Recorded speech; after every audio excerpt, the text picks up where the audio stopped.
Hello everybody, today I'm here at SETU, Southeast Technological University in Ireland, and I am together with Dr. Mark Wylie, which is the co-author of the idea of using cold welding adhesion to repair spacecraft after a space debris impact.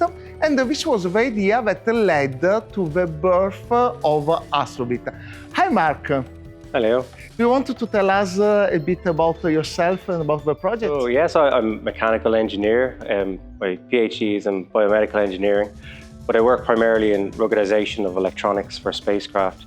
I have a couple of research students here at SETU, and they are in the area of ruggedization of electronics and also in cold welding. Cold welding is a low temperature fusion of certain metals. It is considered an adverse reaction or effect in space.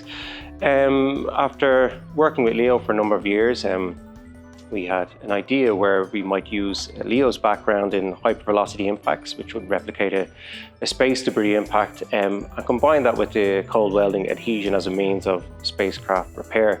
So with this, we developed a project called ASTROBEAT. And ASTROBEAT is one new unit that will be launched with nanoracks through SpaceX to the ISS, where we will be conducting a fully automated experiment.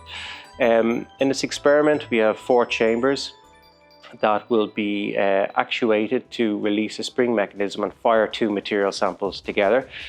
We are also proofing out a contact-resistant method for measuring the onset of cold welding. So that's also some of the novelty with this experiment. And with that system, we're looking for markers that would indicate through its resistivity whether the material has fused in space. Thank you very much, Mark. So this is a really exciting mission, and we are really looking forward to the launch campaign. And after that the experiment will be back on Earth, the samples will come back here in Ireland and will be analyzed by Mark and his team at the laboratories here at SETU. So Mark, we have to wait now for the launch, and see you up there.